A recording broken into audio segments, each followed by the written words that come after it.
yeah, here today, Tuesday, to bring you the recap of Raw and basically everything else that's going on in the world of wrestling. Happy Election Day. I hope everybody got a chance to get their voice heard. Hope everybody got a chance to go out there and exercise our right. Definitely, if you haven't gotten a chance to do that, definitely go get a chance to do that, regardless of who you're voting for.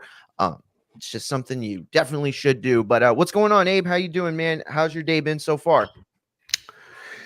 Oh man, I was just thinking to myself that maybe I want to be addressed as Booker Man, For you know Booker what? Man. I'm gonna just call you that myself, okay? I'm just gonna call you that myself. Listen, before we even figure out what we're gonna jump into, I do want to address that because man, we booked a lot of stuff. I say we, but I'm kind of just taking the rub, we're the tag team.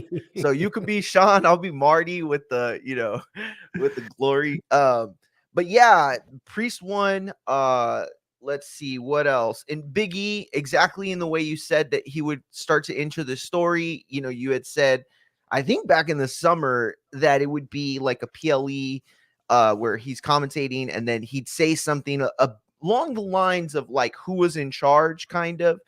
Man, you like that was so crazy when I was watching last night and I was trying to be as quiet as I can, to not interrupt my wife catching up on Grey's Anatomy. And so I saw it and I just popped. I popped and I was like, man, I'm the worst host because I could have clipped that a long time ago and had it ready. But yeah, you nailed that. A few other directions I think that we've kind of hinted on, and talked about. But listen, I want to talk about everything tonight. Obviously that went down. Liv has a new number one contender. They baited us with the Jade and Bianca stuff, which I think is very, very telling. Also, another aspect of the booking that you've been giving for a while about Jade and Bianca breaking up at some point.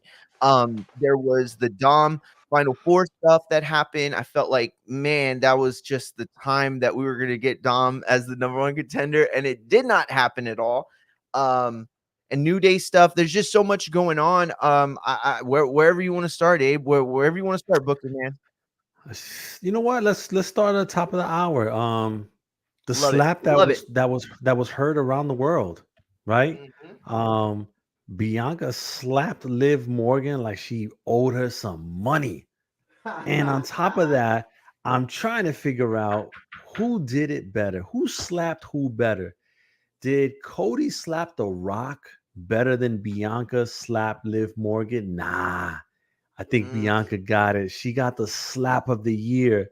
And hey, listen, her slap, it can probably compete with some of those slaps from the show, the slap thing, the UFC. Um, maybe I don't know if old girl, Say, what's go her get another name? belt. Nah, who's the girl? Who's the girl from Bare Knuckle? Oh, Oh, what's her name? Van Zant, Paige Van Zant. Paige Van Zant. Yeah, She's a tough girl. She's taking she some is. hard slaps. I don't know if she takes that one. I don't think so either, bro. You're not wrong. She is very tough. She was the first fighter, first main event I ever covered as a journalist for MMA. And I said the other fighter won in it. Dude, her boyfriend found me on Twitter and harassed me for days. Like 4 days after. And I'm like, dude, this is the guy. And by the way, the girl she fought was from my hometown. So, Oh, it was all hometown cooking stuff. So, but yeah. anyway, page one, by the way. But anyway, no, you're absolutely right. And, first of all, just going from the very beginning of it all, like Jade and Bianca as like being introduced into Liv's title reign and all that, like that to me, in and of itself was enough. In and of itself was great. Just to see someone new. Like I love Rhea. I'm not here shitting on Rhea, not at all. I'm just bored. I'm bored with that whole thing. It was awesome. It was fun. It was fun-y at times. But dude, like, this is like, okay, if Liv's going to be the champion now, let's let her title reign begin, right? Because all we've seen thus far is the title as a prop for a feud that was way bigger than the title. Let's be honest. Mhm. And now we're at this point where, man, I'm tired. I wanted to see Bianca and Jade. What did you think? Did you think that the number one contender now is Io Sky? Did you think the final four, everything, the way it went down? I mean, it was pretty cut and paste or cookie cutter, but what'd you think, and what do you think about Sky as the champ? I mean, as the number one contender. Yeah, so the way I felt like this went down, first of all, and this is I think to Machine Gun Matt's point from on Sunday or Saturday. Um Liv's like opening speech or opening promo, that's the Liv that we were kind of expecting on Saturday after she won the ring and the crown jewel title.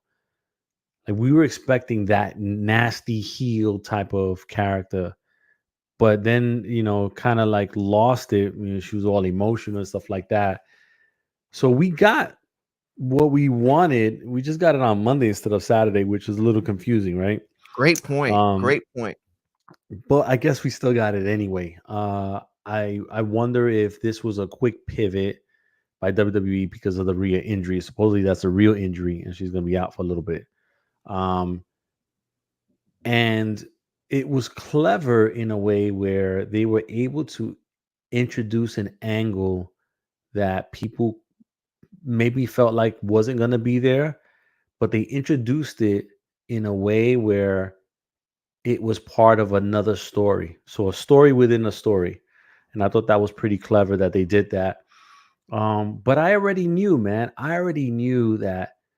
Listen, the first time they teased it was Royal Rumble, and I said this before, and that image was everything.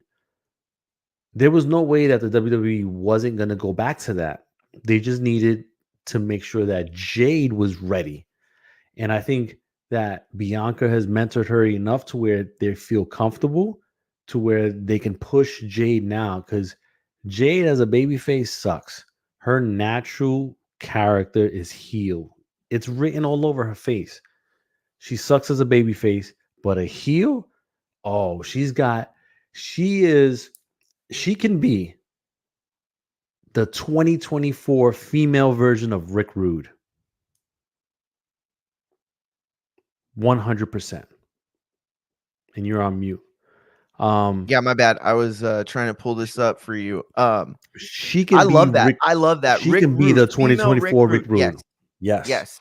And like, it's one of those things where after all this time, like, let's be honest, who is the 2024 Rick Rude in the world? It it's it's Sexy Red. It's oh, what's her name that just endorsed Kamal over the weekend? The one who's dating Amigo Cardi or B. was married to Amigo, Cardi B. Cardi B. Like, you Cardi look B. at Cardi B, you look at all these girls, and they are kind of the Rick Rudes of 2024. These overly flamboyant and charismatic, people out there. And that was like the Rick Rude persona. It wasn't like I'm a shit heel. It was like, no, I'm like the greatest. Like, look at me. And it was like, look at him. And it's the same thing with Jade. You're absolutely right. And so going back to what you said about the Royal Rumble, I mean, we're looking at the images right now. You can see this iconic moment that Mhm. I remember the fans just reacting to so much. I think going back to your point as well, we saw Jade in AEW and she was good. She did so well. And think about for just a moment how long WWE, I don't want to say like put training wheels on her. That's not a fair way to put it, but how long they kept her, protected, I guess, or under the Jade umbrella. Thinking about it like this, it took 2-3 months before WWE felt comfortable after her debut to even put her out there. And then it took a couple months being out there before they kind of started to trust her to do more. And I still think that there is a, governor or like you know, a limit to what they're letting her do at this point still. I still think she's growing. I still think she's building. I still think she's becoming what they need her to become.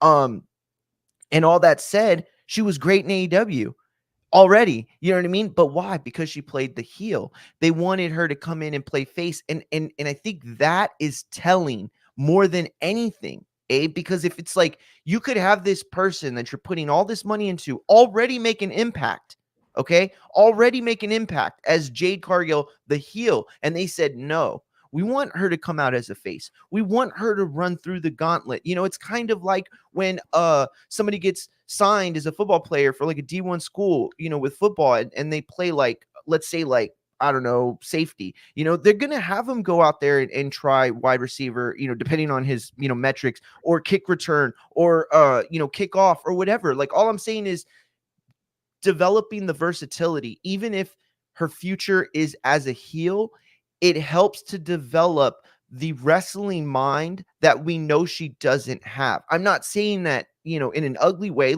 but let's be honest, she's not from the business. This was all kind of a thing that fell into her lap in a sense. So she doesn't have that history that, a lot of the other guys have that come up through the indies. And she doesn't have that childhood, knowledge that people like Bailey or CM Punk are able to carry with them into that next level. So them doing all that, it really does paint what they want to do.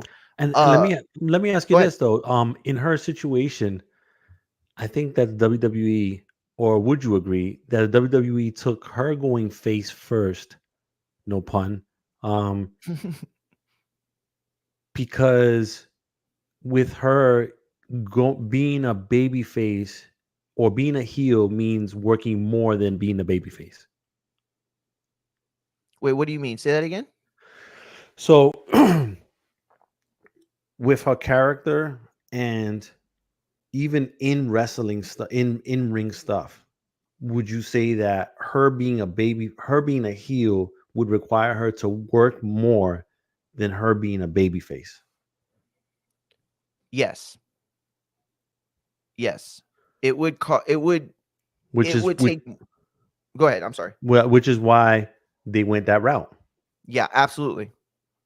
And I'm gonna tell you something right now. And if you see it, hey, listen, WWE, I know you watching. AEW, I know you watching. Look, if you take the idea, hey, it's all good. Just somehow, some way, point everybody towards the YouTube channel here, Infighting uh Exactly. podcast. Just be like, that was a I'm I'm work I'm in gonna tell you progress. right now, this would be the illest shit out there. Jade Cargill versus Bianca Belair, right? Yeah. WrestleMania. Yeah. Jade Cargill comes out with Montez Ford's face on her trunks in the front, bro. Straight Rick Rude style. What that place would go nuts, bro. You talking about heat, bro? Bro, you did it again, Booker man. First of all, like, what's so funny is like you are so ready for the best ideas when it comes to that. Remember we were talking the MJF And you know what? Hangman And that Page? and that just came right now, like as we Yeah. were talking. Yeah. No, listen, I mean, it's brilliant. It's absolutely brilliant. And I meant Adam Cole and MJF. Yeah, yeah. You had That's talked coming though. about bringing that up. I think it is coming for sure. Yeah. Um, you know, that is so brilliant. So brilliant because it is a master troll. It is a master shit heel move, right? And yet you don't have to do anything but wear the gear that you normally wear. And you know what it reminds me of? Do you remember when Velveteen Dream in the NXT in his NXT, I think it was a main event. I can't even remember who it was against. And he wore the Call Me Vince trunks, dude, and which basically went into business for himself with that. Like that was nuts. And that had the internet talking for so long. If Jade were to do that and put Montez Ford, that's over, dude. That's like that steals the show right there. I mean, shit, that would be so dope. Now I want to just see it. Damn it. Shout out to Supermax tapping in, check your checks, and I did, and I am ready to go when we talk about Dom Champ. And then Machine Gun Matt said, why are so many wrestlers announcing some form of retirement for next year? Am I missing? Did somebody come out and say I that? I didn't see it. let us know. Machine Gun hit Machine us. Gun, let us know. And I just now put the well, kind of. I just now put the link to the to call in. Sorry, to call in the YouTube chat. Pinned it just now. I don't see And it. there we go. Okay. There And you go. so if you want to call in, please do so. Let us know anything you got for this week or even for Crown Jewel, whatever. AEW last week, anything you want to talk about. Call in, we get your call. It's not gonna be a super long show today. So if you do want to get your call in, you do have stuff to do or stuff to say, definitely hit us up in the YouTube link. You can just copy and paste the link. You do not have to download the StreamYard app, although there is nothing wrong with it. I have it on my phone, so does many other people. So we can move on from that if you're good. Yeah. We can well, real quick though, what did you so Sky is the number one contender? That's like a filler, right? That's a filler until we get to the next one. Yeah. You Yeah. agree? Yeah. Yeah, I agree. It definitely is. And and Sky can go. She can go and she can make it a really good match. So, yeah, I think it's a filler. It's a filler to, and if they go in a different direction, um, what would be ill would be uh old girl coming back from her pregnancy. What's her name? The one that used to be with Bray Wyatt. Oh, Alexa Bliss. Alexa Bliss. So like if she comes, back as part of the Wyatt Six, kind of having like a her with the Wyatt Six behind her versus Liv Morgan with Judgment Day behind them. Yeah. No, that's a really good point. I think that's true or very accurate. So I think going into I guess the Sammy Oos of it all is probably the best place to go next because I feel like while your reputation as the Booker man continues to grow leaps and bounds, I think that you may be a bit off with your finger on the pulse on this one. Now at the same time, you've made it very clear it's been your own personal feelings that you didn't want to see Sammy kind of thrown back into the mix.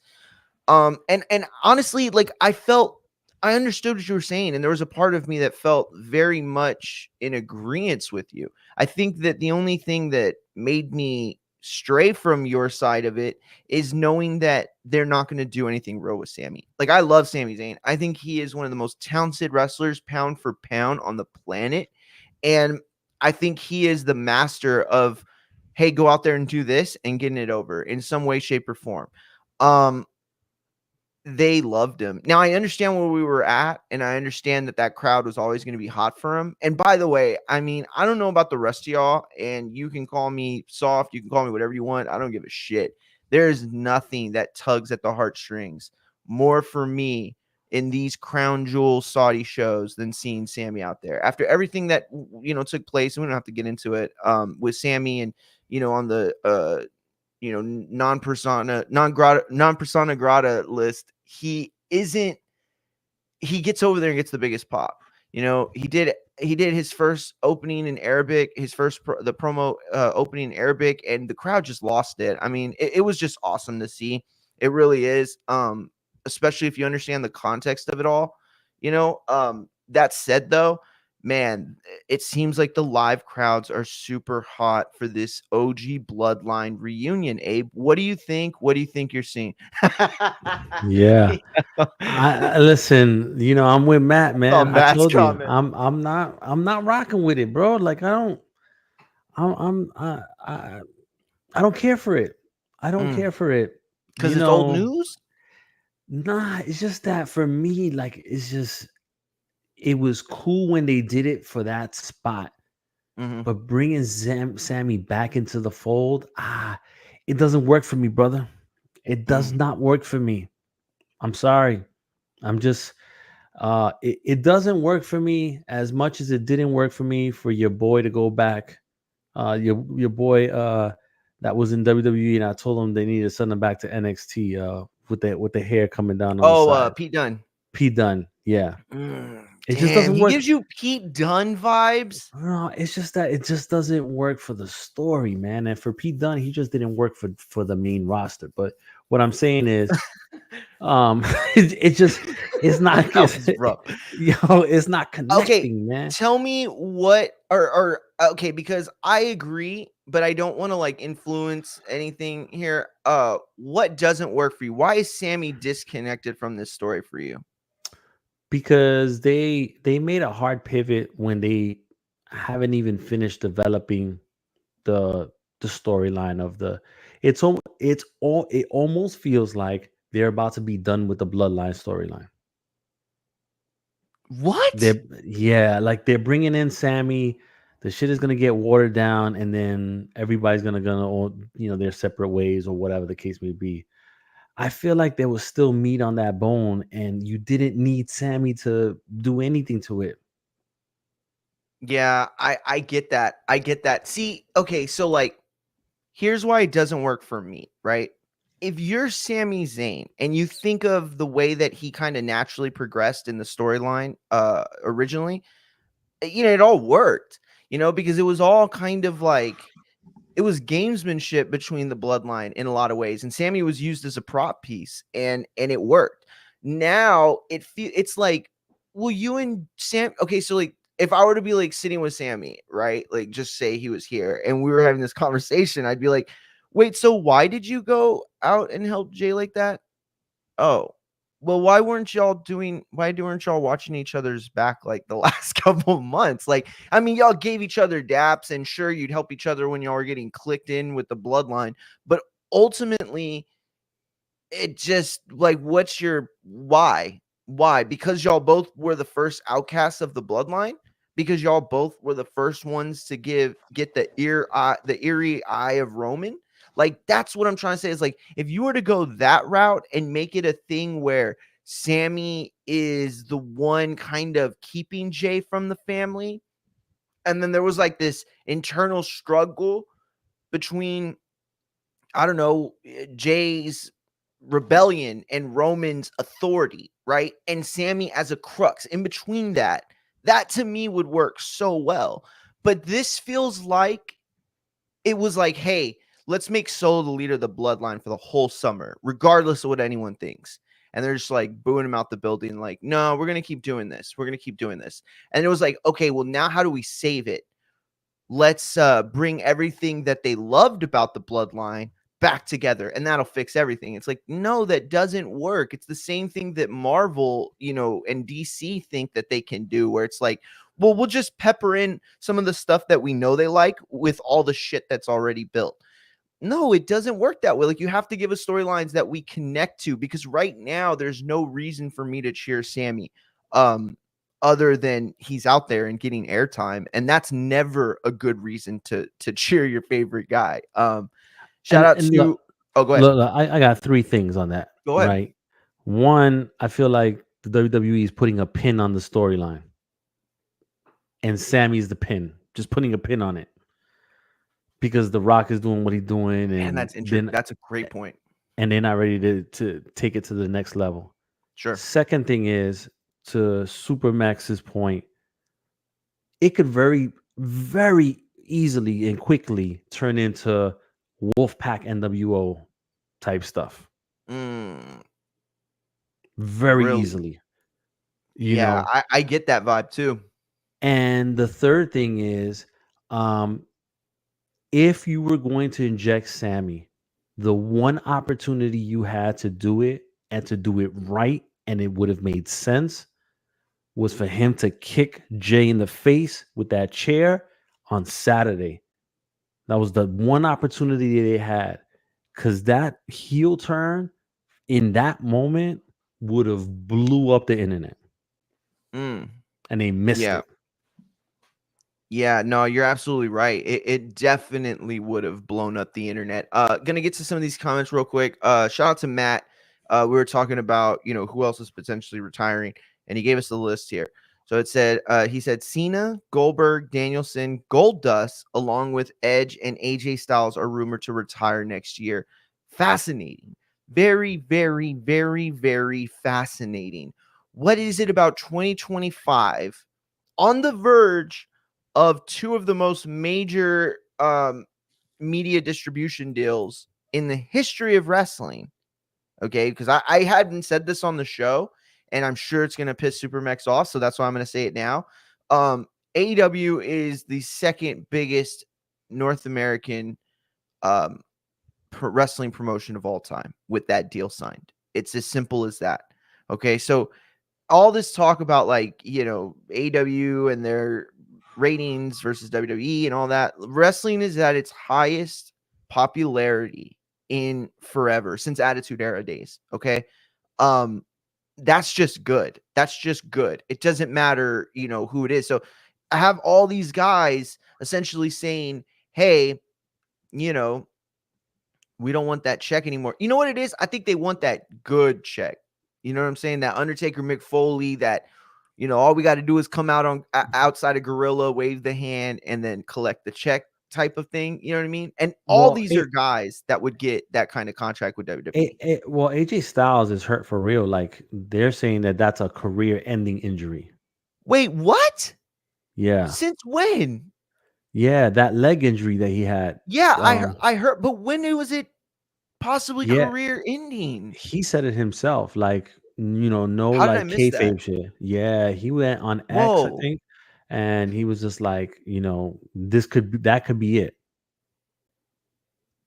That could be it. damn, Because they said they compared it. They that said that hurts. he had the same injury as some NFL player, I think it was, or something, and he might not be able to return from that, especially how much pressure he puts on his body, to wrestle and stuff like that. He might not be able to do it.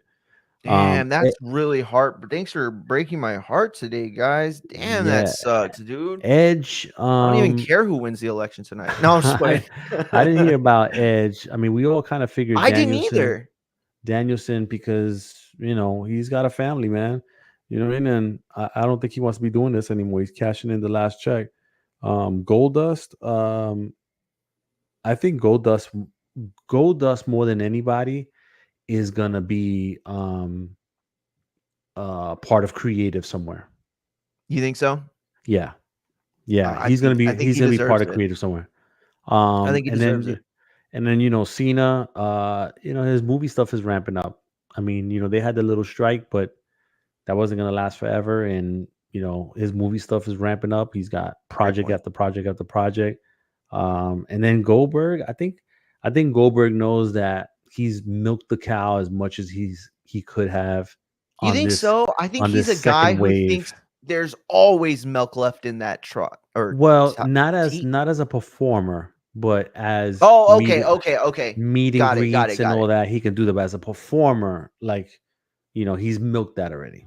Yeah, and it's hard for those guys.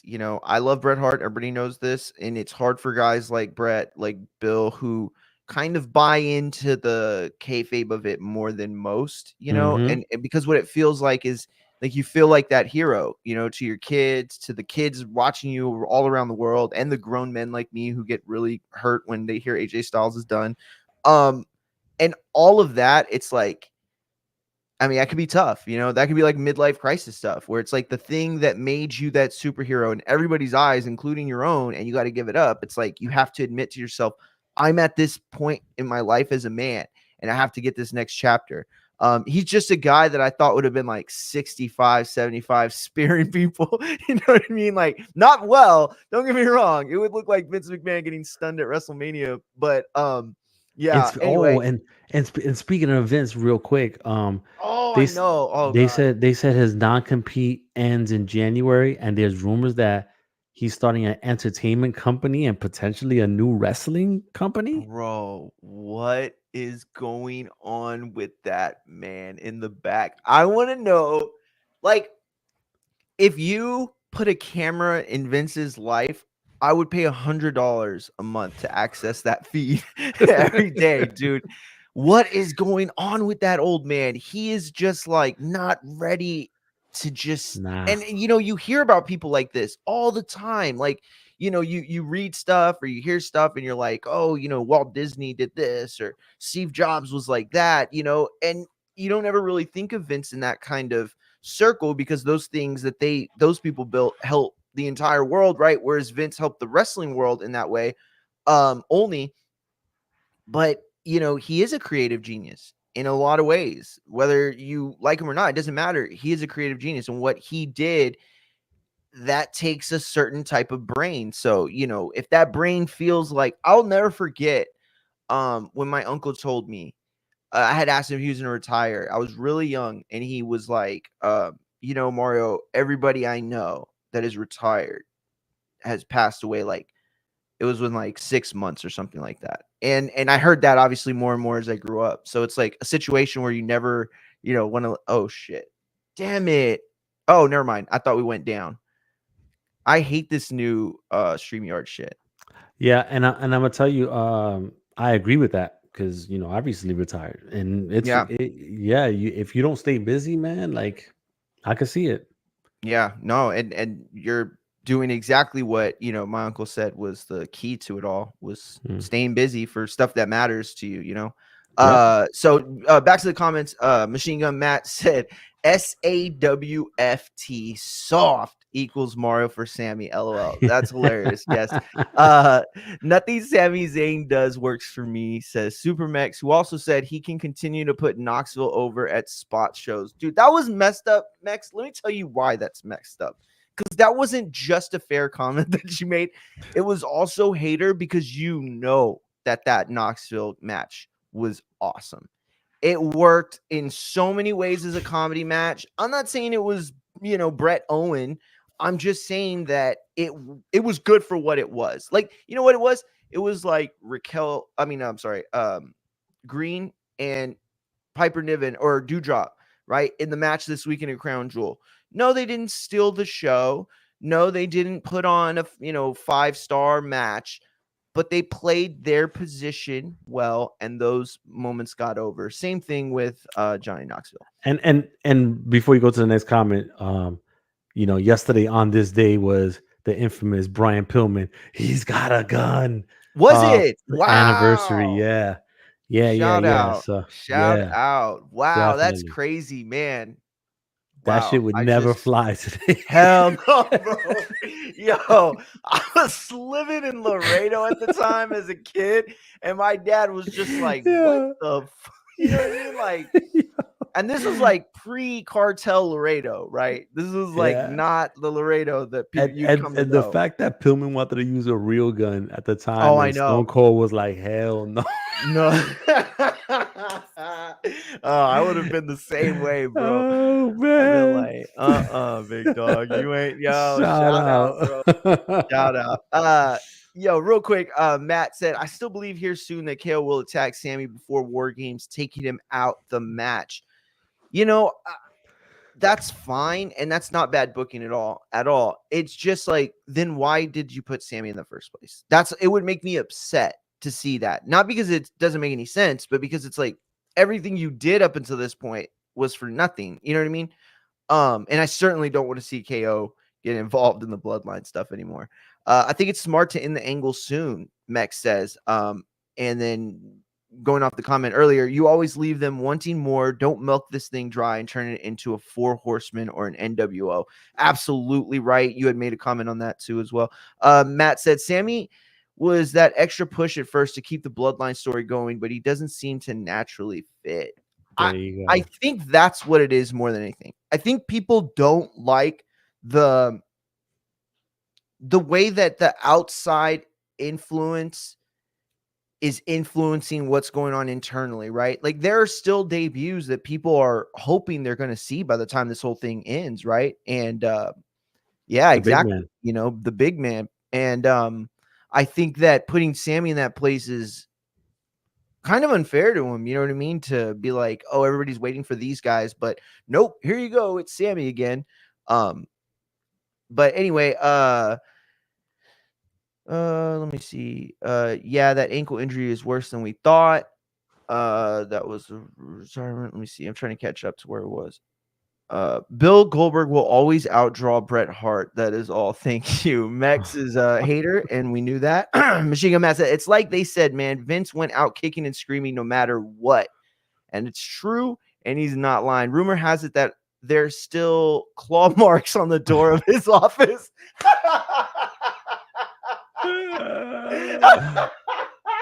Yo, he's Wow. like Vince on his last day was like the coach from Varsity Blues in the locker room. Like, come on now, let's go. Come on, Nah, nah. He Randy, was let's like go. Come on. he Yeah, was no, that's hilarious. he was like old boy in that Liam Shriver in the X-Men movie with the claws. Oh Like, yeah. yeah. Yo, that's hilarious. Listen, I think we can move on to the final four, or as I like to call it, the big wet blanket main event. Um, Listen, Abe, I want to know what you thought, specifically, obviously, about Damian Priest and Gunther and the rematch that we're now being set up for. Is that the right move? Is it too soon to put Priest back in that spot? All that is, definitely worth considering. But I want to just paint the picture here, right? The main event is about to come. We know it's about to come. We're getting ready for it. And they cut to Gunther with his title next to Ludwig.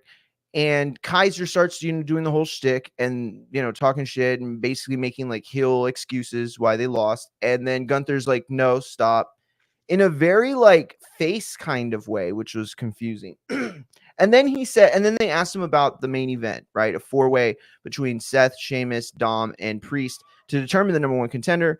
And he said, and I quote, you have 3 capable guys in there tonight and Dom. And that was hilarious. Hilarious to hear Gunther roast him in that like dry, like manner, that real like dry tone. I'm trying to think of a comedian who delivers like that. I can't right now. The one that looks like Dane Cook. And not so not Tom Arnold, right? no, not Tom Arnold, but that's close. And so he delivers this joke, right? This line, and I thought Dom's winning. There's no way he just not put over. No way he just buried Dom like that right before the match. Right before the match. And yet Priest still wins and pins Dom, by the way, of all the people. Abe, 2 things. One, what was the Dom stuff for at the end of the day? And 2, what do you think about the Priest situation? Talk to us about the match. I think either Supermax or Matt said this the last time. That was just testing the waters, see what the people would think about that. As far as the Dom stuff, Damian Priest, I told you already. I booked this, a while ago. They're gonna give him another run. He's getting another run. Period. Uh, he may be the one that beats Gunther, and then so this is the thing. I feel like John Cena is putting somebody over. He's either gonna put Gunther over or he's putting Damian Priest over. So which one do you want for them to be the one that receives that? Mm, If you do Gunther, um, he's already like a heel. I mean, I feel like Priest needs it the most, and people will end up feeling sorry for Priest more because they're gonna feel like he got screwed over by the legend. mm, And then and that can give him like a Cody Rhodes type of run for the remainder of 25 into 26. Um, I think that that's where it's at. I think that's where it's at. And Damian Priest, they have faith in him. They had to punish him for goofing up that fight. I mean that match. Um, but I think that he's learned from that, and he's gonna be the next guy, like at some point down the road. yeah, I think that he still has plenty of potential for sure, and I think his ceiling is still high. He appeals to demographics that you don't often see appealed in the world of wrestling, which is a big thing. Um, real quick, I and gotta and read. and and Go let's ahead. and let's talk about that, right? Because you said it yourself, right? Um, Priest lately has been getting those looks in other places. Yes. Getting the Yankee Stadium look, getting, other places, building up his social media with his girlfriend or whatever, and doing those little skits. Like, he's building up his name, which probably equates to his merch going up, maybe more than Gunther. And I think that's what the WWE sees. They see the potential of him being a moneymaker for them. And who better to put over somebody like that than the moneymaker himself?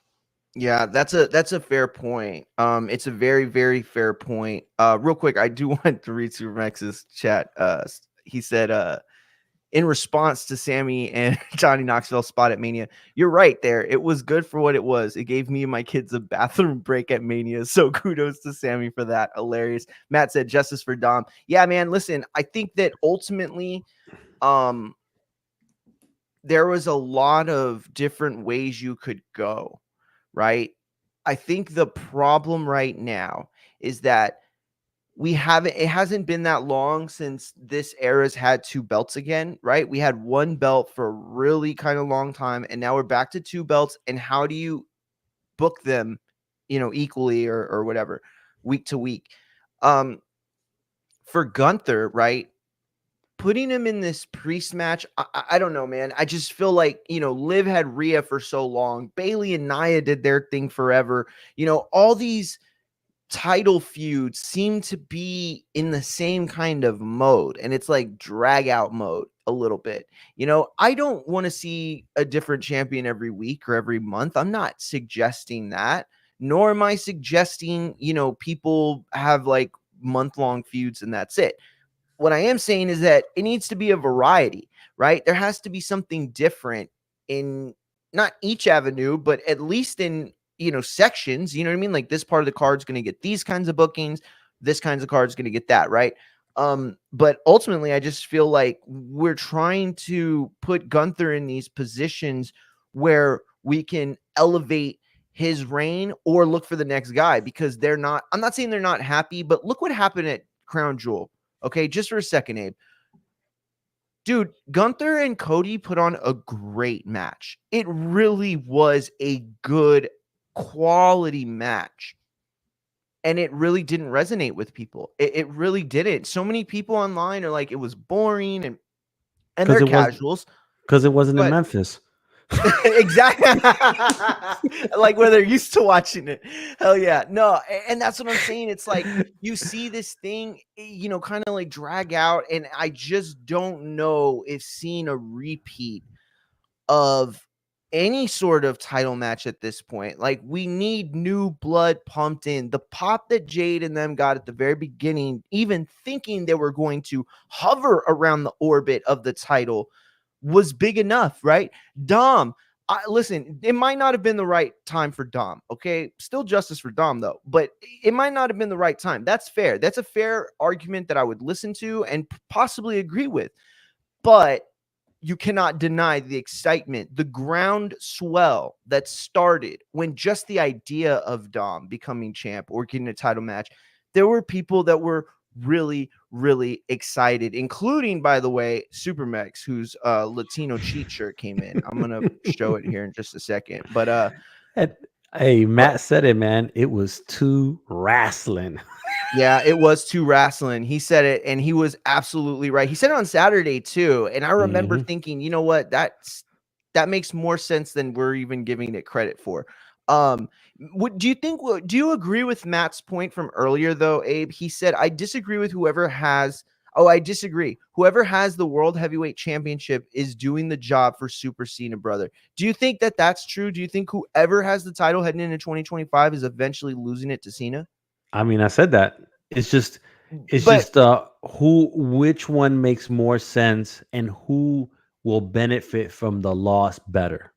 got you. But what I'm saying is it the world heavyweight title? Like, is that going to be the Cena one? Or is there any chance that he gets his hands on the world title? Like, is it set in stone that Cena and the world heavyweight championships are going to pair? Or do you still think there could be room for discussion into entering John Cena on his way out and putting him in that Cody Roman Rock, Mm-mm, mm-mm, situation? No, you don't mm-mm, like that. mm-mm, mm-mm.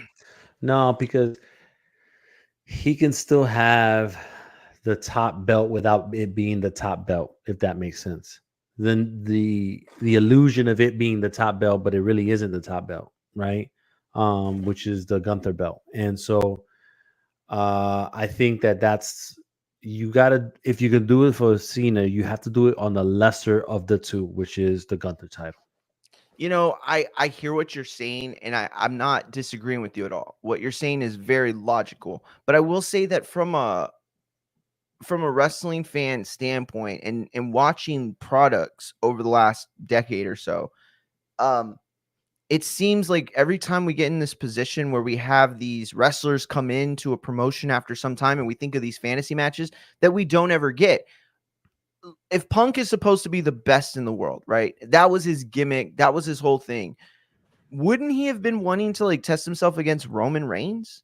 And if Roman's all about, big checks and big stadiums, wouldn't he want CM Punk? Like, the point I'm trying to make is that we've known they're not going to cross. We've never even mentioned having that kind of match.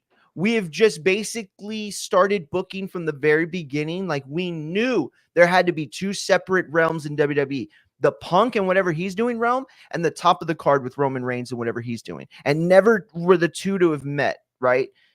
That feels like a stranglehold on creative. That feels like you are watering down a product. Even if you're not going to make that match, that's just the feelings today. So to have this idea and you and Matt say, and I see where you are going, and I agree. I think John Cena and World Heavyweight Championship, whoever has it, is definitive, right? We're going to see that.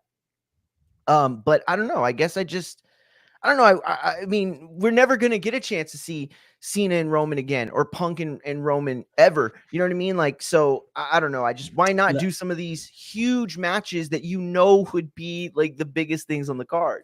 Listen, the only one that is the biggest match of this universe that has the potential of now happening, if they can get their shit together Roman Rock. by the end of 2025. Okay. I mean, you're gonna keep pushing that Omega Cena match to the Bro, moon, bro. Um, Omega is wrestling in January in mhm. in Japan. Like that's happening. So um don't never say never, bro.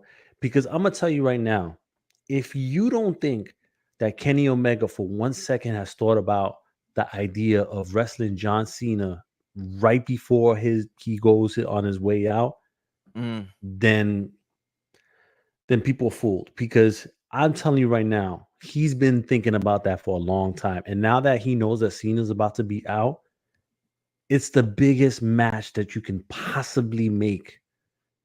And with Kenny Omega's career, being, I don't know, maybe a couple more years, maybe.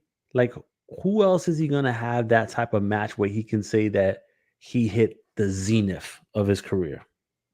Yeah, Nobody else.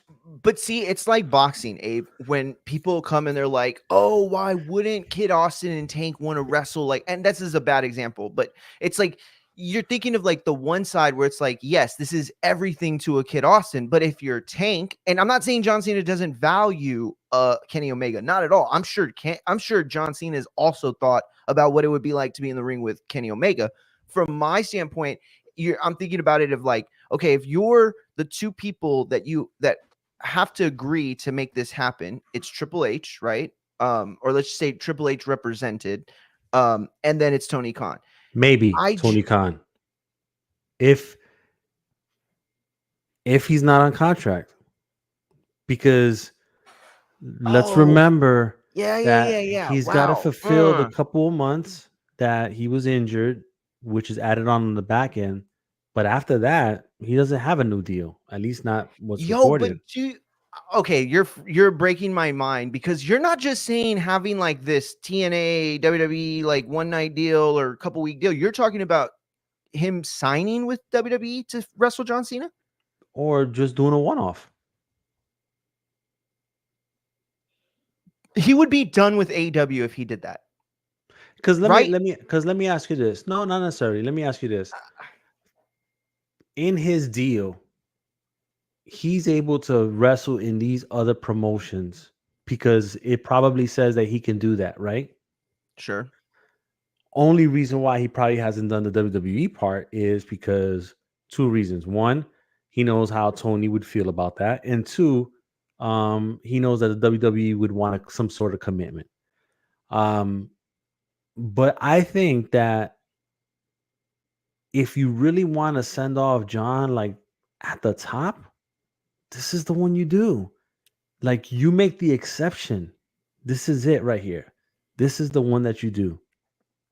Yo, this is why I love Abe, bro. He's not just booking it to us or to Trips or to Tony, but you're talking to fucking Kenny and John right now, too. Like, Hey, listen, hey, Kenny, if Kenny, you're watching, man, let's make this deal happen. let's make this deal, bro. Let's just make this deal happen. And it could be um oh, if okay, you wanna really set it off. You want you want to have all the nostalgia feels. You want for the wrestling heads from the 60s to now to really appreciate it on your way out. You do it in December at the Madison Square Garden No, what? at the Abe, what are last you show talking of about? the year. No, no, you, Yes. dude, No, no, listen. no. No, cuz That has listen. to be like a rumble. It has to be No, no, a no, big no. four. It has to be. How could it? No. No. No, cuz you have to remember that Kenny and John Cena, they're historians when it comes to wrestling. Sure. And everybody knows that, with Bruno and Dusty, not Dusty, but with Hogan and Andre, the most historic events happen at the Garden in New York City. This could be a match that the picture goes up on the wall at the Garden of the greatest events that ever occurred there. It could be it. This could be the one. I think that it would This is probably this is cost too much Pacquiao. This is money to do that. no. You know how much money? It's like saying, hey, we can make this big ass boxing match in Vegas, and people are telling you, no, dude, it's got to be at Saudi. It's got to be in Saudi Arabia at this point. Like, I think it's the same No, no, kind of no, no. situation. Nah. That is a cash register match. You're printing money at that point because you build it up all week long. You do your little WrestleCons and all that other stuff, building That up feels to like it. an old school booking, by the way. Yes. Old school, like, yo, this one Yes. match, we're heading towards this. Like, they don't even Yes. see each other much, right? Like, we don't even see them on Yes. TV together. And this is the It's just thing. this crazy idea that nobody thought could happen, and now it's being booked as an actual event. And you can do it in New York City because Kenny Omega, contrary to what anybody will probably say, he's a known commodity within that tri-state area wrestling community. Absolutely. Like everybody knows who Kenny Omega is there. There is without a doubt that Oof. his pop would be just as big, maybe even bigger than Cena's at the Garden. Yo, listen, right now though, the brothers of construction are coming at you, and they got some questions, bro. They got some questions. First of all, Mech said the only AEW talent that needs to close out 25 with Cena is MJF. I'd like to hear your thoughts on that. But also, real quick, include this, Matt, which this is why I It was doesn't have saying to no be to though. MSG. How could it, but at this point, how can it be anything different at this point? You Right? Like, we're can too you can close to it to make it anything else. no, not this year, next year. Oh, next year. Oh, okay, okay. My I'm bad, saying my bad. I'm 25 sorry. in 25, 2025. I'm so sorry. Yes, of course. And December I 25. saw him say that too, and I was thinking like in 2025. My bad. That was just a brain fuck up. Okay, yeah. No, listen, I just think that first of all, like the whole New York WWE situation is still to me a little fuzzy as far as like how good terms they're in. Um I love it. I love the idea of having this like match that harkens to the old days in Madison Square Garden. I just think that you have to look at it's like you're playing a video game, right? And it's one of those video games where you got to like hop to the next thing, right? Like Super Mario. You have to make sure that that green plumbing sewer or plumbing tunnel or whatever is available for you to jump on. And right now that house show doesn't seem like that could be the kind of thing to jump on. Yes, you could make it a bigger event, but with that match, essentially you'd have to book it as the Cena farewell match. Like that would have to be the entire like crux of the night, because there'd be no other reason to have a major event and no other reason to have a major event the following year, right? And or that's or kind of to me what it is all about with WWE. or it could be the Cena farewell super match, or the Cena farewell fantasy match that became reality. Yo, Supermax said Omega Cena will draw as well as Better Be Bivol on Nah, pay-per-view. nah, Yo, he nah, said nobody know. He said Omega would nah. draw the least interest of any potential opponent No, I outside of disagree with hardcore. that. I disagree with that. Listen, remember, I'm a New York guy, Sure. born and raised. I know what type of wrestling fans are out there. They are 1000% know who Kenny Omega is. Every single one of them. Trust me when I tell you. Machine Gun Matt said, if it's announced as Cena's last match, then yes, it would sell. But Cena could have that match with me and sell the same. Yo, y'all are so hard on AEW guys, except for MJF though. But look, I love the booking, man, because I like to see guys that I never thought I'd get a chance to see wrestle. It's really the only sort of kayfabe thing left for us, right? Like everything's kind of been destroyed in a sense of believability. This though, these kinds of fantasy bookings are the only things you can give us that really surprise us anymore, right? Like WWE TNA, we were talking about that shit for the whole summer, and what ended up happening? A big fat nothing burger. I mean, compared to the what we were booking, right? I mean, don't get me wrong, it was awesome. I think Joe Henry has been a huge addition to the potential of WWE and NXT in 2025. That all worked. I'm just saying it wasn't what we thought it could be. It wasn't the exciting booking of bringing over the Hardys and having like we wanted something more and we didn't get it, right? Um, so let me ask you this though, Abe. And I would Go say, ahead. before you ask me that, it's equivalent to us not getting Flair versus Hogan at the peak. We got it years too late. We didn't get it when we were supposed to get it or when we wanted it. We got it way too late. Yeah, no, that's a good point. Let me ask you this: okay, the idea is that it's going to be a a final run for Cody. If I understand correctly from the people who somehow find all this stuff out, it's going to be essentially like he's going to get this run of matches at the very end, and we're hearing names like KO again, obviously, which we knew that, but Randy Orton is supposed to be a big one coming in 2025. And right now, there are rumors that there is at least a few people around the creative desk who have very secretly penciled in Cena, Cody for that title. I mean, for that match at WrestleMania, possibly, but at least one of those matches be Cody and Cena. There is a contingent of people in the back who really want to see both those guys in the ring at once and believe that fans see it as like a dream match, because it's like the Cena versus the new Cena is how a lot of the casuals I think are seeing it. Um Staying on the Cena stuff, but moving towards that Cody reign and what could save it, what kind of matches, what kind of feuds. Um how does Cena Cody strike you? Obviously, look, it's not Omega. We both agree on that. Yeah. But how does it strike you as far as a potential match for John Cena's return? It strikes me as Rock versus Hogan all over again. That big?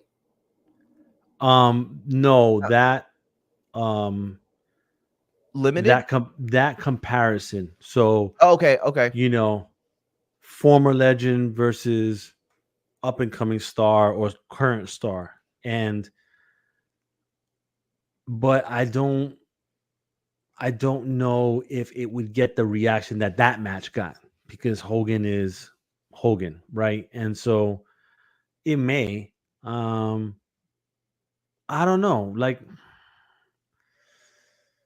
I don't know if Cody and Cena can give us a 5-star match. I'm not Hmm. sure. That's Not that's a sure. fair point to make. I think they're both capable of it with, with other guys. With each But not other, with though, each other though. I don't know. That's a good point. Very, I, very I good point. I don't know if that works for me, brother.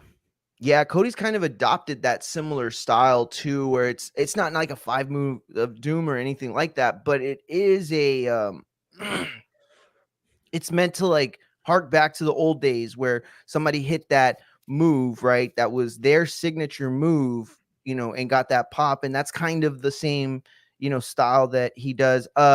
Matt said, I have a question that me and Mex have debated before. Does Cena have to do a job on the way out? Hogan, Taker, and Austin didn't have to, and those are pillars of the company history. I, Mex I, also responded real quick by saying Austin did the job initially on the way out. Stop it. I No, Mex, he didn't did not.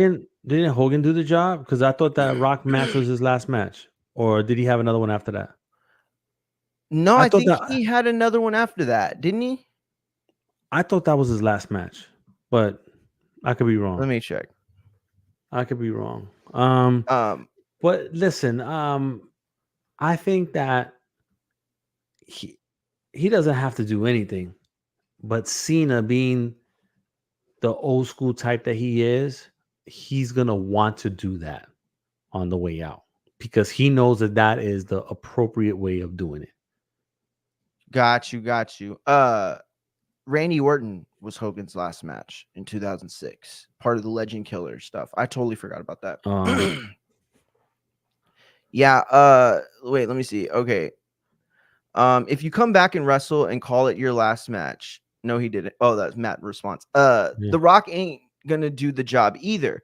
The match Nah, I The Rock prefer is not is doing that. Cena and Orton, with Orton tapping back into the Legend Killer to attempt to take out the franchise guy. I like that. I like that Hmm. because it's so simple, but yet, like when you think about the times where Randy Orton and John Cena were basically like the reason to tune in, right? And we're having the biggest matches on the card.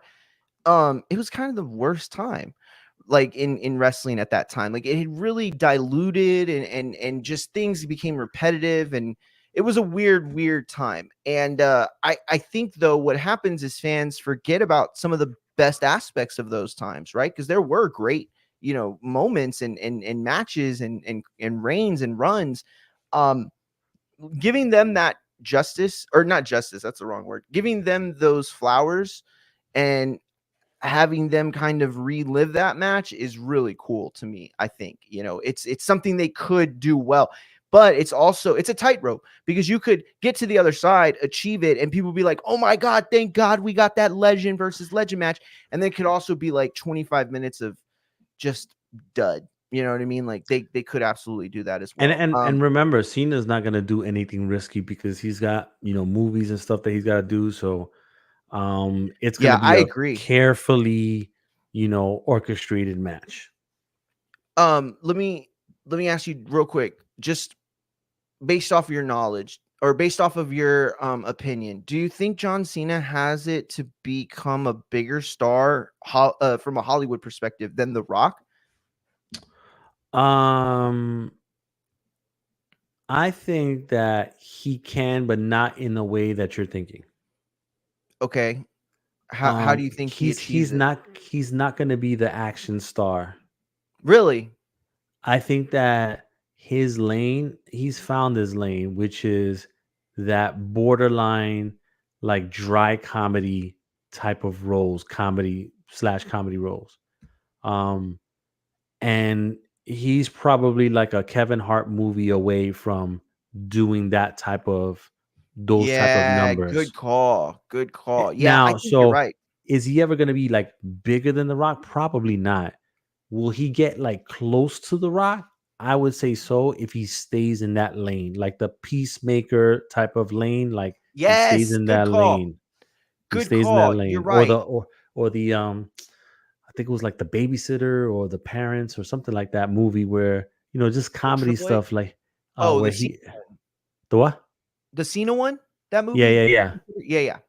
Yeah, and so, those are funny, man. Cuz he's Yeah. this big old dude acting dumb as hell, and people Love it. can Yeah. they love it. They can connect with that. So, I think that he's on the brink of having a really big movie and doing one of those things, and then being a star in his own right for it. You know, that it's funny because the one movie that I like Triple H in that he did was Field Trip or Day School. I forgot what it's called. It's basically him and his daughter, and they're on a school field trip where like a bunch of bad guys end up coming in the mix and trying to No, kidnap her or something like what was that. my But it's favorite good. triple you know what was my favorite Triple H movie? What's that? Blade 3, I think it was, or 2. Really? Why? I because would have he never guessed in a million. He's done like 4 movies, and I would have never because guessed that. he was a bozo henchman. Oh, yeah, yeah, yeah. Okay, you know what? Since you revealed that, I'm gonna reveal my favorite Undertaker movie is the one where Hulk Hogan plays like a babysitter and he wears the tutu, and the Undertaker is basically this like alien like bounty hunter. Yeah, I don't know if you ever saw it. It was a hilarious movie. Oh man. But anyway, yeah, listen, Matt said I forgot he was in that movie. Matt said that Braun Breaker will be the guy that gets the torch off of Cena. Yeah. Last topic. Do you think that? Yeah, you think that that's a very viable? You think it's set in stone though, or do you think there's a couple of other guys that could maybe get that nod Listen, in I already between? told you that Breaker is going to have the title at the end of 2025. Period. You did, and I'm Period. starting to So believe you. however they get there, they'll get there. But Mm. whether that's through Cena, whether that's through somebody else, but they'll get there. I don't see Cena holding on to that title long. And Breaker might get the money in the bank, bro. And he might cash it in on Cena if that Mm. were to happen. You know what I mean? Because Braun Breaker has that crazy speed, right? So just imagine Cena winning the title, throws his arms out, and then out of nowhere, Breaker jumps the railing and spears him, and then it's over. Yo, I like that. That would be Straight dope. straight Goldberg style. But I wouldn't even mind seeing like a small, short like run with them. I like it better the way you're saying it because it feels like a torch passing in a way. You Mhm. know what I mean? Like permanent. Whereas them doing a feud, you risk having what happened with the Bryan Danielson stuff, where it's like, dude, I'm still waiting for Bryan Danielson to come back. Like that angle that took him out felt like a wrestling angle that you're going to come back from, as opposed to like, oh, this is his send off. Um, but yeah, I like that. I like that idea. Listen, that's been it for us. Hold on. One last topic. Go ahead, go ahead. And I posted this like right before we went on air. Oh shit. Bro, that NXT ECW promo, did you see that? The new one? No, Oh, I it's saw the tugging. one on the. Go on the on the WWE Twitter page. Oh, it tugs on Oh, on all the of the Twitter. nostalgia. Yeah, it tugs on all of the nostalgia strings. All of Does it. it? Yeah, Yeah, I'm so glad you mentioned it because I did want to talk about it. you gotta pull it up. And I'm gonna tell you, Let me pull it up. you should have booked you should have clipped that Paul Lee dangerously booking, man, because it's gonna happen. Trust. Um. Do you see it? Okay, here we go. WWE NXT heads to Philadelphia, the 2300 Arena, formerly known as ECW. Okay, let me share it. Yeah, pull it up. Pull it up.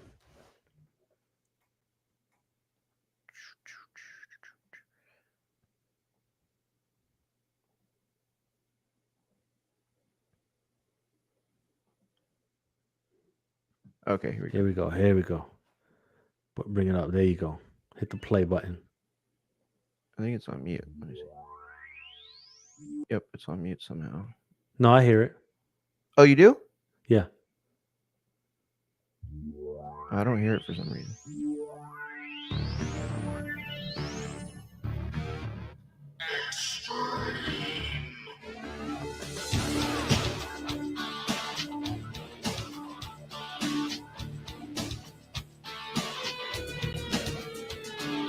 Yo, what? Oh, this is fire. Oh shit. Oh man. Okay. Wow. Now we have to talk about the body in the room. And That AEW rating. Oh it's fun. man. It's funny because Meltzer, he had tweeted, he was like, "Which show's gonna do bigger numbers tomorrow, No, he Dynamite did not. or Why even NXT?" ask it? And I said NXT because that promo just pulled on all of the nostalgia strings, All of it. All of it. Matt said the bro. video package is dope. He is 1000%. That was so sick. And I love that they cut from these moments that we remember in ECW to these moments that I guarantee you so many people have never seen. God, and I forgot her name now. The one that had a badass match at Halloween Havoc. Man, in the tag team match, she really showed out. And then Stephanie Vaquer in that package, like, damn, that was dope. Yo, I hate to say this, but it's gonna be NXT 2300 versus AEW 2300 people watched. Like, I'm telling you, bro, it is a wrap. And I feel terrible now. And listen, I want to encourage everybody to do what I do. Please record Watch them, both. watch Yeah. them both. There's nothing wrong with that. And by the way, you want to watch AW because when you expect nothing to happen is when something happens. Um, oh man, it's over though, Abe. It's Ah, over. man. That's a wrap. I'm telling you right now, that they play that music and Heyman comes out, there won't be, I mean, it will literally blow that roof off. Like there is no question about it. There is no question about Heyman has to come out. He has to. You're not gonna tell me that you're gonna do this show without Heyman coming out. I hate when Matt says those things because I feel like he's gonna be right. And it's like, damn it, I don't even know how he knows it would be, but NXT will outdraw Dynamite, but not by much. It's funny because the times where I thought NXT would outdraw AEW, but not by much, were the times where it was like crazy different. And then the times where I was like, oh, NXT is going to, is going to at least win, is where the times they lost. Now this was back in 2020. But it's an interesting take. Abe, do you expect NXT or Sean or Trips to continue to kind of tap into the old nostalgia to revitalize, or not revitalize, but to vitalize the NXT numbers and try to bring them up to the main roster type Of numbers? course. Why wouldn't Yeah, they? That's a smart thing to do. absolutely. Um, Listen, as long as people are buying into nostalgia, they're gonna keep dipping into the well. It's a reason why the Karate Kid series is still doing its thing, and they're coming out with a movie Yeah. in a couple months. It's the reason why, I saw that Tom Cruise was talking about doing Days of Thunder too. Like there's a nostalgia thing that people just love to tap into. There's a reason why NXT, the Halloween Havoc. Halloween Havoc is known for the older heads because they know, Trips knows that NXT is already consumed by a certain demographic that is younger. And he's like, well, how do I connect my older fans, the guys that have the receding hairline? How do I get them connected with NXT? And he's like, you know what? Let me associate that brand with something that they understand and recognize. Yes. Boom, Halloween Havoc. And Boom, exactly. Starcade or whatever they're Yes. gonna do. Um, War games before that. Saturday night main event that's Yes. coming soon. Like let's do that. Let's connect those things, and then this one ECW. Um, and the reason why the timing is, man, whoever is behind that, so perfect. The timing is perfect because social media has even gone to a point where it's a little like blurring the lines of the rules with all these platforms, with Yeah, that's Twitch, true. with X, with Instagram, with OnlyFans, like really blurring the lines of adult entertainment type of thing. You're absolutely right. And ECW, at their time was exactly that. And so Cook, bro. now you marrying those two things Cook, bro. in a current time frame. Like it makes all the sense in the In the world. world. Yo, and the way you painted it out just like that, I'm a clip just like that and send it to Trips and Con because you're absolutely right, bro. Like you said it perfectly. And ultimately I think that it's a thing that you don't even have to really get right. You know, you only really need to get it right maybe like once a year. You know, the rest of the time it can just be these like Halloween Havoc. They haven't gotten Halloween Havoc, right? You know what I mean? It's just kind of like this weird, like it's just a setting. That's all it is a setting, right? It doesn't feel different, right? But just trying it out, it's still NXT. And by the way, if you know, I see all these people online all the time talk about the good old days, you know, oh, the black and gold days of NXT. Don't get me wrong. When those days, you know, 2014 or like 2018, I guess, or whatever it was, yo, that was the best wrestling on TV, hands down, no matter what. They had the best roster. I mean, yo, talk about Velveteen Dream, Adam Cole, you know, I mean, just the amazing things that we saw. and And NXT still produces those kinds of moments. and let me ask you this. Did you ever run into somebody at NXT that was as over as Bobby Roode was at one point over there? No way. No way. You know No how way. Oh, over he was over there he as a was so heel? over. Oh, it was the craziest thing to watch, dude. I really, honestly, and you just saying that, I want to watch his intro now.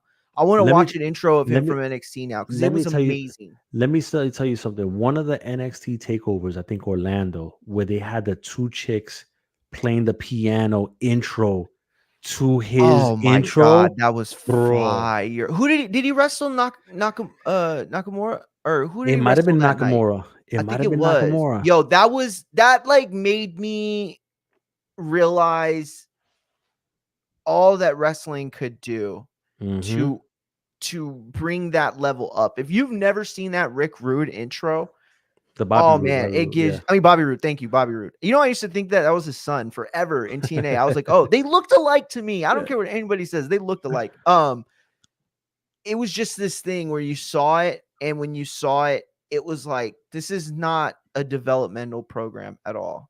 I don't know who put this together, but there's nothing developmental about that. That is the top of the tippity top in wrestling. What you could That's do with right. that production wise.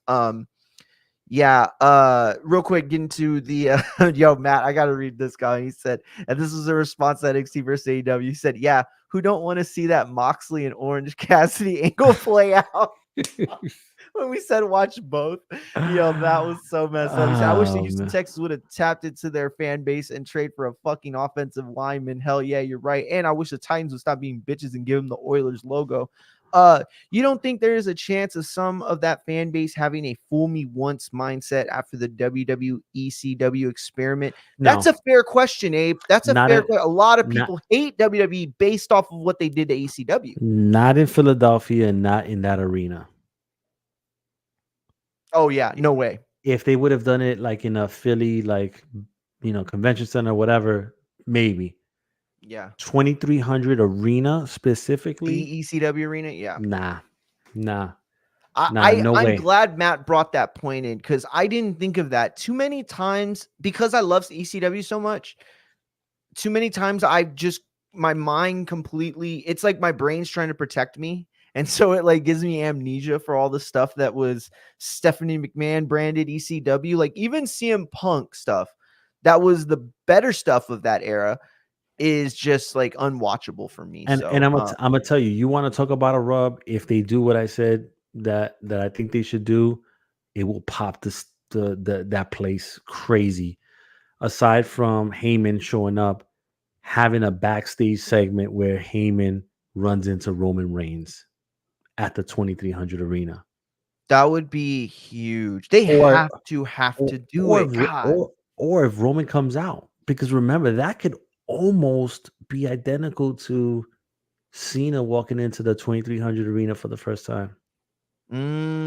Oh shit. Yeah, like when Scott Hall, remember when he wrestled? Oh man, yeah, I didn't think of that. That's a good point. That's a good point. Yo, that would be nuts. Okay, so now let me ask you this real quick. Do they do the NXT?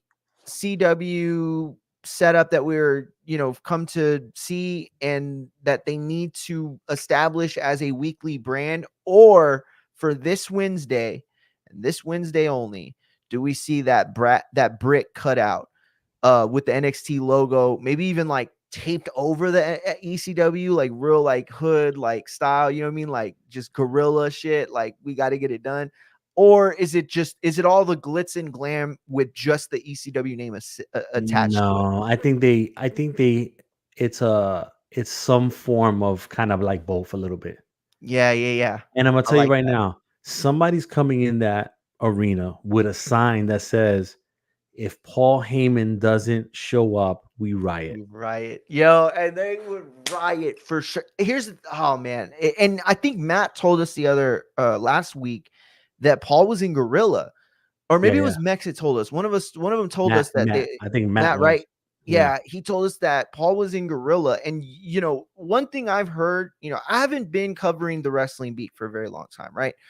So there's still a lot of things that I don't know. But one thing I remember being told is the way that a lot of guys find out about debuts, or a lot of guys find out about certain things happening, is they get word that so and so's been at Gorilla for the last week or two. Because what usually happens when they're going to bring somebody back into the fold, whether it's a wrestler, trainer, manager, doesn't matter.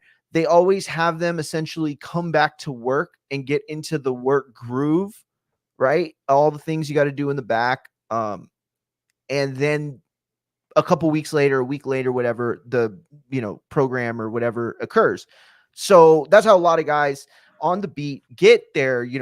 Moxley's coming back, or Sami Zayn's going to TNA. You know what I mean? Like whatever. Like however people figure it out, they figure it out a lot of times because of that. And so for Paul to have been backstage and then not be at the NXT, and for that to have gotten out, they can't do that. They would not do that. They would not put us in a position, especially those fans. Forget us, forget me in Corpus Christi, Texas. Fuck me. The Philadelphia fans will riot. You know what I'm saying? Like they will fucking riot. Like the craziest things that you'll ever see in an ECW, homage, or not homage, like collection of clips, will be the fans doing things that you will never ever see on TV in a wrestling show. I mean, remember they all came in and collapsed the ring. Remember Yes. the They all guy threw the jumped from the chairs. balcony. The guy that tried to jump. Oh, the chairs that they all threw and hit Terry Funk in the head. Oh Yeah. man, yo, that was the wildest crowd in the history of wrestling. Don't bring me CCW. Don't bring me any of those other crazy ones, because those were all backyard wrestling shows in the first place. Half the people watching were other wrestlers. I don't want to hear that. This was a situation where every fan in there was there to watch the show and then ended up becoming a part of it. It's one of the Or how most about New Jack? special. Oh, New Jack. Oh man. He was a crowd member. That's basically, he came in with like the most homeless basket you've ever seen in your life of weapons. And I would say like 90% of his matches took place out in the crowd. If Yeah. you add up all the ECW matches that New Jack had and put them in their totality, and you take away the tag team match, by the way, if you take away his match with the Gangsters, right, or when he was in that team, dude, 90% of those matches were out in the crowd. You know what I mean? He was up in the balconies, in the nosebleeds, fighting, and then diving to the. Oh God! I Then wish you he got was still the here. Hell yeah! R.I.P. Man. R.I.P. for real. I wish that New Jack image sitting down at a chair with New Jack under, like it says Mario Mugia Addition Fighting Hub right here, would have just been epic to see on CW of all places. let me ask CW, that would have been let me crazy. let me ask you this, because I really enjoy this angle. WWEID, they did that deal with all the schools or whatever. But they put out there, they said, which two indie wrestlers or which indie wrestlers, regardless of where they're at, would you want to see on NXT? I thought that was super interesting. Did they do that? Really? Yes. How long Yes. ago was that? All right, hold on. I'm gonna put it up because Danny Limelight sent it to me. Yo, that's crazy. Okay, so they put on there Name someone who should be a WWE ID prospect, I'd and say Zilla. they just left it blank. And the fact that they're doing that, um, kind of Matt just said Zilla too. it just adds to them being different, and we're in a different age, and they are wanting to get, because they don't have people everywhere. They're wanting to Mm. know who's hot in the streets. Yeah. And the Hell only yeah. way and the only way you know who's hot in the streets is if you ask the streets. Bro, you're so right. You're so right. You know what? It reminds me of like that old Rockefeller move, right? Where they would try to like find the new hot like artists, and then when they were going to the town to do a show, essentially like they would do like the local radio and ask the callers like, "Oh, well, who's y'all's hottest MCs? Like, who's this?" You know what I mean? And it was all like a ruse to be like, "Oh, we could battle them or we'd kill them, whatever." And really, they were just getting the names, and they would end up signing these guys. You know what I mean? Yeah. Um, that's a really interesting point. Yo, shout out to Matt. He said they should bring out Jerry Lawler to shit on the crowd one last time. Bro, I would pop so hard to see that. The only reason I don't think they would do it is because Jerry, I don't think could take a bump at this point, but they don't even have to do that. You know, like if Bubba just poured like chocolate sauce on him or a trash can and he's just sitting there like covered, you know, like that's an image enough. You don't have to make Jerry take a bump just to let him shit on that crowd one last time. Oh man, that would be nostalgia for me, bro. For Yeah. real. Yeah. Hell yeah. I mean, now let me ask you this. Who intros the crowd before Heyman comes out? Is it Shawn Michaels or is it Trips? I think it's Sean. I really do. I do because I feel like Trips wants to make that established new pecking order. Like it's not. I think he's very proud of NXT and wants to be hands on as much as he can, which is probably not going to be a lot. But I think he trusts Sean to do the job. What do you think? Yeah. Yes. I think it's Sean, because Triple H interrupted him when they did the first show. And I think this is where Heyman interrupts him to do this one. Yeah, that makes sense. Um, I wonder if Punk comes out. You know, he's got a weird ECW lore associated with him. I Mm, don't know. I wonder. It would definitely be like a thing that would get a pop, and I think the crowd would appreciate it. But is it too much, especially if you have some unplanned things that go down? Like, does it take away from the rest? Because at the end of the day, what you want is to accomplish having the nostalgia be a prop for the guys that are and women are on the call that are actually on the roster. You want the nostalgia to be the rub, right? You want the whole Bubba Ray, RVD, Don Marie, all that stuff to be the reason why casuals or somebody tunes in, but then they leave remembering, Lola Vice, of course. I mean, who wouldn't remember Lola Vice after that? You know what, Abe, real quick. I'm so glad you that go ahead. I was gonna say, you know what you do?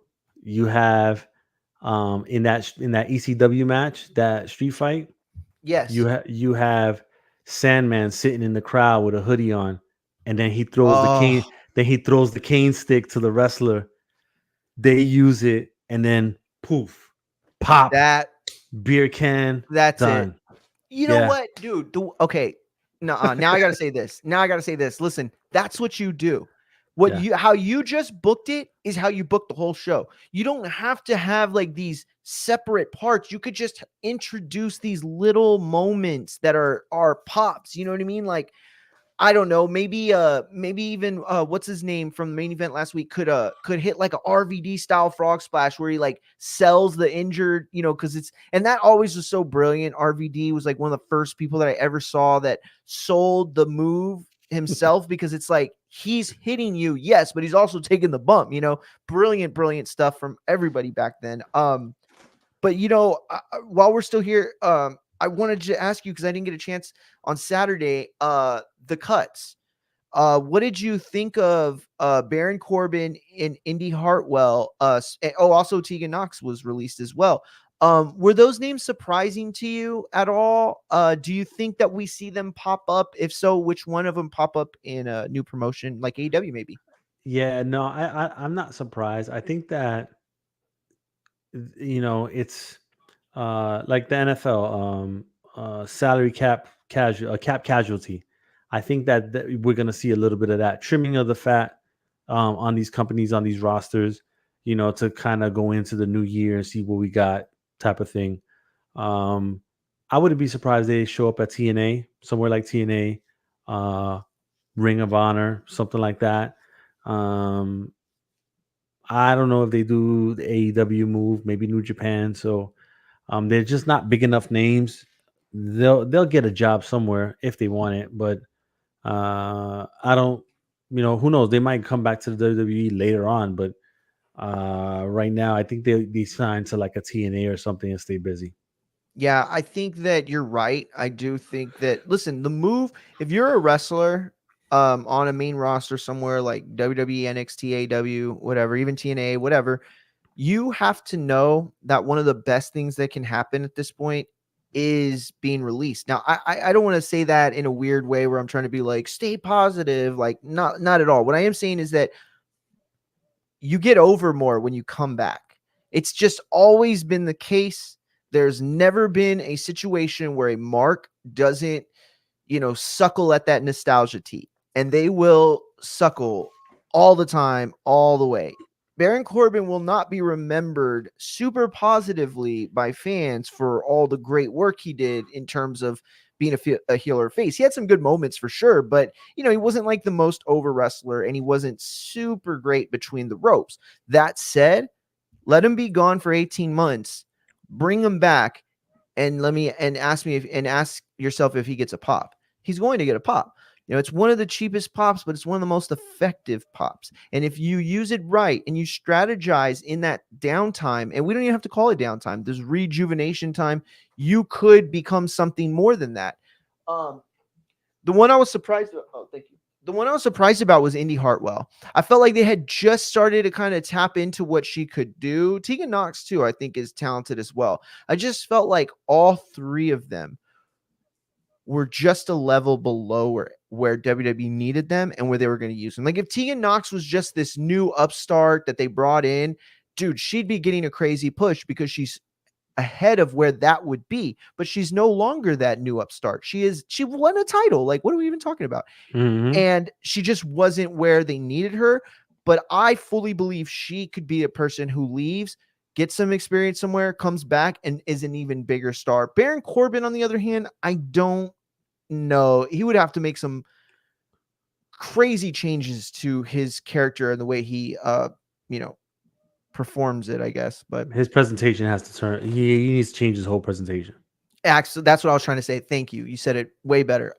He needs to change his presentation. Shout out to Matt. Matt said Baron Corbin would benefit from going to TNA. I think you're right. I think one of the problems with Baron was that he was trying to play catch up so fast. Like being in football, that takes everything from you. Like people don't understand how complex that game is when it comes to X's and O's and the plays of it all. You know what I mean? So to have all that fill your head in place of wrestling knowledge, it could be very beneficial to be around guys in TNA, Josh Alexander types, like just absolutely help you grow. But anything else, Abe, you got before No, we no, that's head it. out? Okay. Yeah, listen, we said it was gonna be a short one today. Got to get going, got some stuff in the background to do, but I want to thank everybody for tuning in. If you were on XIG or Twitch, please go over to the YouTube channel that's at Infighting Hub on YouTube and hit the subscribe there. You can also follow me at Mario Mugia on Twitter or XIG, Facebook, and yeah, all that other stuff. Abe, you want to give your Yep. socials? At AbeG718 on X and on Instagram. The website's fightsatw.com. The YouTube page is Abe G Boxing, where you find my boxing interview material. And one thing I wanted to mention was that we have Tom Gerbasi. He got up with Josh Barnett, who's doing Josh Barnett's Bloodsport, the GCW event Yes, in loves November. Bloodsport. Hell yeah. So he got him, and so there'll be a piece on him here in the next like 2 weeks for you guys to read. So Awesome. Yeah, Josh Barnett, that Bloodsport has a real loyal following. And honestly, I think that's where Shane got his idea for Raw Underground, I think it was. A lot of people try to duplicate that Bloodsport type of style, and it doesn't come off right. Josh Barnett understands what fans of that genre expect, and they're very good at putting on those shows. But yeah, I can't wait to check that out. Yeah, go to fightsatw.com, fightsatw.com, fights around the world, and yeah, check that stuff out. And at Marmongia, at Infighting Hub. Until the next time, peace.